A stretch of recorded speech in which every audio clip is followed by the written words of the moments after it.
Hi പ്രിയമുള്ള സുഹൃത്തുക്കളെ, കഴിഞ്ഞ ദിവസം ബംഗ്ലാദേശിന് സാമ്പത്തിക സഹായവുമായി മോദി സർക്കാരിനെ അട്ടിമറിക്കുമെന്ന് പരസ്യമായി പ്രഖ്യാപിച്ച ജോർജ് സോറോസ് എന്ന അമേരിക്കൻ ശതകോടീശ്വരനും മോദി വിരുദ്ധനും ഇന്ത്യ വിരുദ്ധനും എന്നാൽ ഗണ്ഡി കുടുംബത്തിന്റെ കണ്ണിലുണ്ണിയുമായ ശതകോടീശ്വരനായ സോറോസിന്റെ മകൻ അലക്സ് സോറോസ് രംഗത്ത് വന്നിരുന്നു. എന്നാൽ ഇത് മോദി ഭയപ്പെടും എന്നാണ് വിചാരിച്ചതെങ്കിൽ ഗണ്ഡി കുടുംബത്തെ ഇത് സന്തോഷിപ്പിക്കും എന്നത് നേരെ. പക്ഷേ മോദി അനങ്ങി പോലുമില്ല. ഓപ്പൺ സൊസൈറ്റി ഫൗണ്ടേഷൻസ് എന്താണ് OFS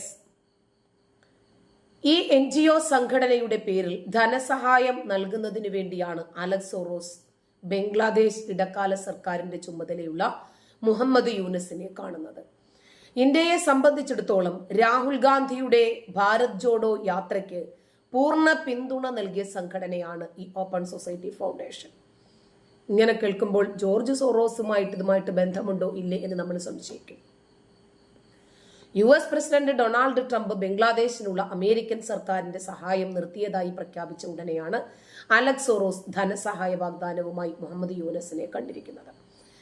ഇക്കഴിഞ്ഞ ദിവസങ്ങളിലാകെ ദൈനംദിനം എന്ന വണ്ണം ഇന്ത്യയെ വെല്ലുവിളിക്കുകയും ഇന്ത്യക്കെതിരെ യുദ്ധ ആഹ്വാനം നടത്തുകയും പാകിസ്ഥാനുമായി കൂടുതൽ സഹകരിക്കുകയും ചെയ്യുകയാണ് മുഹമ്മദ് യൂനസ് ചെയ്തുകൊണ്ടിരിക്കുന്നത്. ഷെയ്ഖ് ഹസീനയെ വിട്ടുകൊടുക്കണമെന്നും അനുസരിച്ചിട്ടില്ലെങ്കിൽ ഇന്ത്യക്കെതിരെ നടപടിയെടുക്കുമെന്ന് വരെ അദ്ദേഹം പരസ്യമായി പ്രഖ്യാപിച്ചിട്ടും മോദി അനങ്ങിയില്ല. ബംഗ്ലാദേശിൽ ഹിന്ദുക്കൾ പീഡനം അനുഭവിക്കുന്നുണ്ട് എന്ന ഇന്ത്യയുടെ പ്രസ്താവന തള്ളിക്കളയുകയും മുഹമ്മദ് യൂനസ് അതിനെ തൊഴിലാക്കുകയും ചെയ്യുകയായിരുന്നു. മൗനമായി ജമാഅത്തെ ഇസ്ലാമിയെ അഴിച്ചുവിട്ട് ഹിന്ദുക്കളെ ഉന്മൂലനം ചെയ്യുക എന്ന സിദ്ധാന്തം മുറുകെ പിടിക്കുകയായിരുന്നു മുഹമ്മദ് യൂനസ്. ഇന്ത്യയുടെ അതിർത്തി പ്രദേശങ്ങൾ പിടിച്ചെടുക്കുമെന്ന് വരെ ഭീഷണി ഉയർത്തുന്നതിലേക്ക് മുഹമ്മദ് യൂനസ് എത്തിയത് ഇവരുടെയൊക്കെ പിന്തുണ കൊണ്ടും സഹായം കൊണ്ടുമാണ്.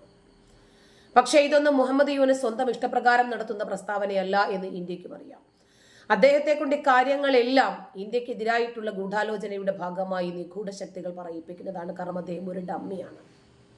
സ്വന്തമായ അഭിപ്രായമോ തീരുമാനങ്ങളോ ഇല്ലാത്ത, യാതൊരു വിവേചന ബുദ്ധിയും ഇല്ലാത്ത, മൈക്രോ ഫിനാൻസിൽ മാത്രം നോബൽ സമ്മാനം നേടിയിട്ടുള്ള മുഹമ്മദ് യൂനസിനെ മുൻനിർത്തി ഇവർ കളിക്കുന്ന കളിയാണിതെന്ന് ഇന്ത്യക്ക് അറിയുന്നത് കൊണ്ട് പ്രത്യേകിച്ച് ഷെയ്ഖ് ഹസീനയെ വിട്ടുകൊടുക്കണം എന്നുവരെയുള്ള നിലപാടുകളിലേക്ക് മുഹമ്മദ് യൂനസിനെ കൊണ്ടെത്തിച്ചത് അദ്ദേഹത്തിന്റെ പിന്നിലുള്ള ഇന്ത്യ വിരുദ്ധ ശക്തികളാണ് എന്ന യാഥാർത്ഥ്യം മോദിക്കറിയാം.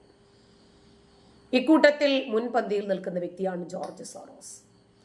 ട്രംപ് സർക്കാരിനെ പോലും വെല്ലുവിളിച്ചാണ് ജോർജ് സോറോസിന്റെ NGO സംഘടന മുഹമ്മദ് യൂനസിന് സാമ്പത്തിക സഹായം വാഗ്ദാനം ചെയ്തിരിക്കുന്നത്. ഇതിനർത്ഥം ട്രംപുമായി ഇക്കാര്യത്തിൽ നേരിട്ടുള്ള ഒരു യുദ്ധത്തിന് പോലും ജോർജ് സോറോസ് തയ്യാറെടുക്കുന്നു എന്ന് തന്നെയാണ്. ജോർജ് സോറോസിന് അമേരിക്ക ഭരിച്ചിരുന്ന ജോ ബൈഡന്റെ ഡെമോക്രറ്റിക് പാർട്ടിയിലെ ഉന്നതരായിട്ടുള്ള പല നേതാക്കളുടെയും പിന്തുണയുണ്ട്. അതിൽ മുൻ US പ്രസിഡന്റായ ബിൽ ക്ലിന്റണും ഹിലരി ക്ലിന്റണും ഒബാമയും വരെ ഈ ലിസ്റ്റിൽ ഇടം പിടിക്കുന്നുണ്ട്. മുഹമ്മദ് യൂനസുമായിട്ടുള്ള കൂടിക്കാഴ്ചയിൽ ഷെയ്ഖ് ഹസീന ഭരണത്തെ അട്ടിമറിച്ച സംഭവത്തെ അലക്സ് സോറോസ് പ്രശംസിച്ചു. ഇതിനർത്ഥം ജമാഅത്തെ ഇസ്ലാമിയുടെ വിദ്യാർത്ഥി വിഭാഗം ആസൂത്രിതമായി നടത്തുന്ന എല്ലാ നീക്കത്തിലൂടെയും യൂനസ് സർക്കാരിന്റെ പിന്തുണ മാത്രമല്ല ജോർജ് സോറോസിന്റെ പിന്തുണയും ഇതിനകത്തുണ്ട് എന്നാണ്. സംവരണ വിരുദ്ധ കലാപം എന്ന രൂപത്തിൽ നടത്തിയ കലാപത്തിലൂടെ, പ്രക്ഷോഭം എന്ന രൂപത്തിൽ നടത്തിയ കലാപത്തിലൂടെ തെരഞ്ഞെടുക്കപ്പെട്ട ഒരു സർക്കാരിനെ അട്ടിമറിച്ചതിനെ വാഴ്ത്തുകയാണ് സോറോസിന്റെ സംഘടന. സൈബർ സെക്യൂരിറ്റി, റോഹിംഗ്യകളുമായി ബന്ധപ്പെട്ട പ്രതിസന്ധി, മാധ്യമ സ്വാതന്ത്ര്യം ഇതൊക്കെ ചർച്ചാ വിഷയമായി എന്ന് മുഹമ്മദ് യൂനസിന്റെ ഓഫീസ് സാക്ഷ്യപ്പെടുത്തുന്നു. സ്വാതന്ത്ര്യം, ജനാധിപത്യം എന്നിവ വളർത്തുന്നു എന്ന ഓമന പേരിൽ ഇവർ പ്രവർത്തിക്കുന്ന ഇത്തരം NGO സംഘടനകളുടെ യഥാർത്ഥ ലക്ഷ്യം അവർക്ക് ഇഷ്ടമല്ലാത്ത ഭരണത്തെ ഏത് പേരിലായിരുന്നാലും ശരി അട്ടിമറിക്കുക എന്നതാണ്.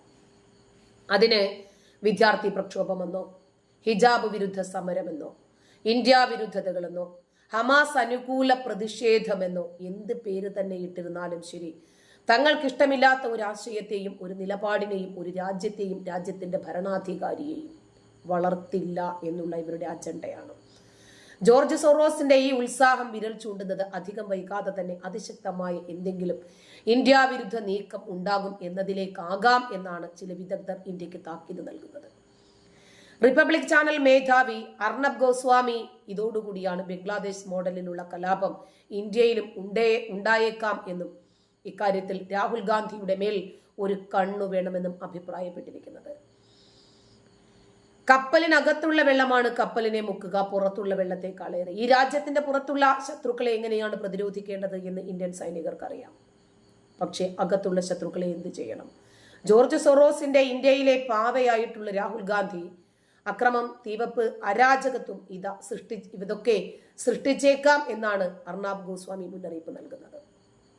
എന്തായാലും മുഹമ്മദ് യൂനസ് സാമ്പത്തിക സഹായം എത്തിക്കുന്നതിന് വേണ്ടി ജോർജ് സോറോസിന്റെ സംഘടനയായ ഓപ്പൺ സൊസൈറ്റി ഫൗണ്ടേഷൻ തീരുമാനിച്ചിട്ടുണ്ടെങ്കിൽ അതിന് പിന്നിൽ ശക്തമായിട്ടുള്ള പിന്തുണ ഡീപ് സ്റ്റേറ്റിൻ്റെതായിട്ടുണ്ടായേക്കാം എന്നാണ് ആശങ്ക. ഹിലരി ക്ലിന്റൺ ഫൗണ്ടേഷൻ ഉൾപ്പെടെ അമേരിക്ക കേന്ദ്രീകരിച്ച് പ്രവർത്തിക്കുന്ന നിരവധി NGO സംഘടനകൾ മുഹമ്മദ് യൂനസിനെ പിന്തുണയ്ക്കുന്നതായിട്ടുണ്ട്. ജോർജ് സോറോസിന്റെ മകൻ അലക്സ് സോറോസ് മുഹമ്മദ് യൂനസുമായി മണിക്കൂറുകളോളം ചർച്ചകൾ നടത്തിയിരുന്നതായി പുറത്തുവരുന്ന വീഡിയോകൾ സൂചിപ്പിക്കുന്നു. ബംഗ്ലാദേശ് സൈന്യത്തിന്റെ പിന്തുണയുള്ള ഒരു പാവ സർക്കാർ ഇപ്പോൾ ബംഗ്ലാദേശ് ഭരിച്ചുകൊണ്ടിരിക്കുന്നു. ഇത്തരം പാവ സർക്കാരുകളെ സൃഷ്ടിക്കുക വഴി ധാരാളം പണവും കോടികളുടെ കരാറുകളും തട്ടിയെടുക്കാം എന്നതാണ് ഈ അട്ടിമറിക്ക് സഹായിക്കുന്ന ഡീപ് സ്റ്റേറ്റിന്റെ ലാഭം. എന്തായിരുന്നാലും ബംഗ്ലാദേശ് ഇപ്പോൾ ട്രംപും സോറോസും തമ്മിലുള്ള യുദ്ധത്തിന്റെ വേദിയായിരിക്കുകയാണ്. രാഹുൽ ഗാന്ധിയും മുഹമ്മദ് സോറോസും വളരെ അടുത്ത സുഹൃത്തുക്കളാണ്. ഇവർ തമ്മിൽ വ്യക്തിപരമായ അടുത്ത ബന്ധമുണ്ട്. 2020 രാഹുൽ ഗാന്ധി മുഹമ്മദ് യൂനസിനെ ഇന്റർവ്യൂ ചെയ്തിട്ടുണ്ട്. എങ്ങനെയാണ് കോവിഡിന് ശേഷമുള്ള ലോകത്തെ പുനർനിർമ്മിക്കേണ്ടത് എന്ന കാര്യമായിരുന്നു രണ്ടുപേരും അന്ന് ചർച്ച ചെയ്തത്. പക്ഷേ രണ്ടുപേരുടെയും ലക്ഷ്യം ഇന്ത്യയിലെയും ബംഗ്ലാദേശിലെയും ഭരണമാറ്റമായിരുന്നു. അതിൽ ബംഗ്ലാദേശിലെ ഭരണമാറ്റം സാധ്യമായി. മുഹമ്മദ് യൂനസ് തന്റെ ദൗത്യം വിജയകരമായി നിർവഹിച്ചു കഴിഞ്ഞു. ഇനി ഇന്ത്യയിലെ ഭരണമാറ്റമാണ് അവശേഷിക്കുന്നത്. ഇക്കാര്യത്തിൽ രാഹുൽ ഗാന്ധി പരാജയപ്പെട്ടിരിക്കുന്നു. ജോർജ് സോറോസിന്റെ ഓപ്പൺ സൊസൈറ്റി ഫൗണ്ടേഷൻ ആണ് ഭാരത് ജോഡോ യാത്ര എന്ന പദ്ധതി തന്നെ രൂപകൽപ്പന ചെയ്തത് എന്ന ആരോപണവും ശക്തമായി ഉയരുന്നുണ്ട്. ഓപ്പൺ സൊസൈറ്റി ഫൗണ്ടേഷന്റെ ഇന്ത്യയിലെ മേധാവിയും ആഗോള വൈസ് പ്രസിഡന്റുമായി സലീൽ ഷെട്ടി ഭാരത് ജോഡോ യാത്രയിൽ രാഹുൽ ഗാന്ധിയെ അനുഗമിച്ചിരുന്നു. 2024 ലോക്സഭാ തെരഞ്ഞെടുപ്പിൽ മോദിയെ തോൽപ്പിക്കുകയായിരുന്നു ജോർജ് സോറോസിന്റെ NGOയുടെ ലക്ഷ്യം. അതുമായി പങ്കെടുക്കുകയും ചെയ്തിരുന്നു. അത് ജനാധിപത്യ രീതിയിൽ തെരഞ്ഞെടുപ്പിലൂടെ ഇതിനുവേണ്ടി ഇന്ത്യയിൽ പ്രവർത്തിക്കുന്ന US-ൽ നിന്നുള്ള NGO സംഘടനകൾ മുഴുവനും കൈകോർക്കുകയും ചെയ്തു. എല്ലാത്തരം വൃത്തികെട്ട അജണ്ടകളും ഈ NGOകൾ കൈപ്പറ്റിയിട്ടുണ്ട്. എന്നാൽ മോദിയുടെ ജനപിന്തുണയ്ക്ക് ശക്തമായ അനുകൂലമായ ജനവിധി ഉണ്ടായി. ഗാന്ധി കുടുംബം നാണം കെട്ടു. പക്ഷേ ജോർജ് സോറോസും NGOകളും വിട്ടുകൊടുത്തിരുന്നില്ല. അവർ വിട്ടുകൊടുക്കാൻ ഉദ്ദേശവുമുള്ളവരല്ല. ഒരു കളിയിൽ പരാജയപ്പെട്ടാൽ അവർ അടുത്ത കളി കളിക്കും. ഒടുവിൽ അവരുടെ ഗൂഢപദ്ധതി ലക്ഷ്യം കാണുന്നതുവരെ കളികൾ മാറി കളിച്ചുകൊണ്ടേയിരിക്കും. അങ്ങനെയാണ് അവരുടെ പ്രവർത്തന മേഖലകൾ. സിറിയയിൽ ബാഷർ അൽ അസദിനെ രക്ഷിക്കുന്നതിന് വേണ്ടി റഷ്യ ശ്രമിച്ചിട്ടും സാധ്യമായില്ല. എത്രയോ പരിശ്രമങ്ങൾക്ക് ശേഷം സിറിയയ്ക്കുള്ളിലെ തന്നെ തീവ്രവാദി ഗ്രൂപ്പുകളെ കൂട്ടുപിടിച്ചിട്ടാണ് അവർ ഭരണം പോലും അട്ടിമറിച്ചത്. കഴിഞ്ഞ ദിവസം ഖലിസ്ഥാൻ സംഘടനയായ സിഖ് ഫോർ ജസ്റ്റിസ് നേതാവ് ഗുർബന്ത് സിംഗ് പന്നുവിനെതിരെ ഉയർന്ന വലിയ ഒരു ആരോപണം ഞെട്ടിക്കുന്നതാണ്. ഇന്ത്യൻ സേനയിലെ സിഖുകാരെ മുഴുവൻ സർക്കാരിനെതിരെ തിരിക്കാൻ ഇയാൾ ശ്രമിച്ചിരുന്നു എന്നാണ് അറിയുന്നത്. അതായത് എവിടെയൊക്കെയോ ഇന്ത്യയെ വിഭജിക്കാമോ എന്നതാണ് ഈ NGO സംഘടനകൾ ശ്രമിച്ചുകൊണ്ടിരിക്കുന്നത്.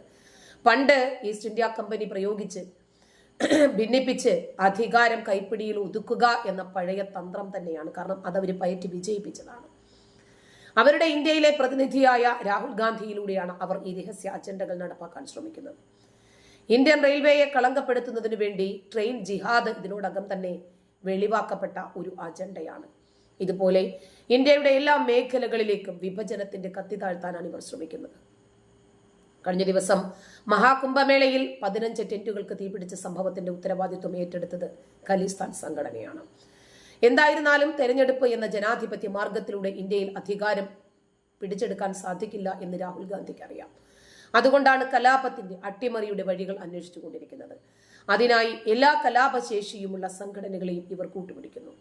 അതിന് ഉദാഹരണമാണ് കഴിഞ്ഞ US സന്ദർശന വേളയിൽ ഖലിസ്ഥാൻ സംഘടനയെ പിന്തുണച്ചുകൊണ്ടുള്ള രാഹുൽ ഗാന്ധിയുടെ പ്രസ്താവനകൾ.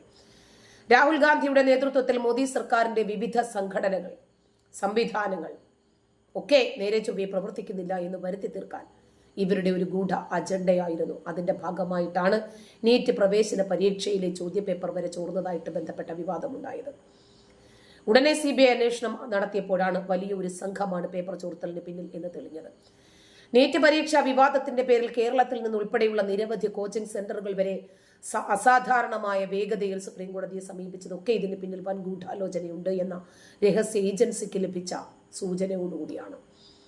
ഇക്കാര്യങ്ങൾ അന്വേഷണ പരിധിയിലാണുള്ളത്. എന്തായിരുന്നാലും നീറ്റ് പരീക്ഷ പേപ്പർ ചോർച്ചയ്ക്ക് പിന്നാലെ ഗൂഢാലോചന CBI പൊളിച്ചതോടുകൂടി ദേശീയ തലത്തിൽ നീറ്റ് പരീക്ഷ പേപ്പർ ചോർച്ചയിലൂടെ പേരിൽ സമരം പ്രഖ്യാപിച്ച കോൺഗ്രസ് അതിൽ നിന്നും അതിവേഗം പിന്മാറിയതും ഈ ഗൂഢാലോചനയിലൂടെയാണ്.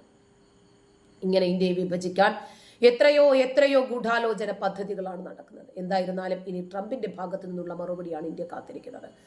പടിഞ്ഞാറൻ യൂറോപ്പിലെയും പശ്ചിമേഷ്യയിലെയും മുല്ലപ്പൂ വിപ്ലവം തുടങ്ങിയ ലാറ്റിൻ അമേരിക്കയിലെയും ഒക്കെ വിവിധ രാജ്യങ്ങളിൽ നടന്ന പല ഭരണ അട്ടിമറികൾക്ക് പിന്നിലും ജോർജ് സോറോസിന്റെ അദൃശ്യ കരങ്ങളുണ്ട് എന്നത് വാസ്തവമാണ്. നന്ദി.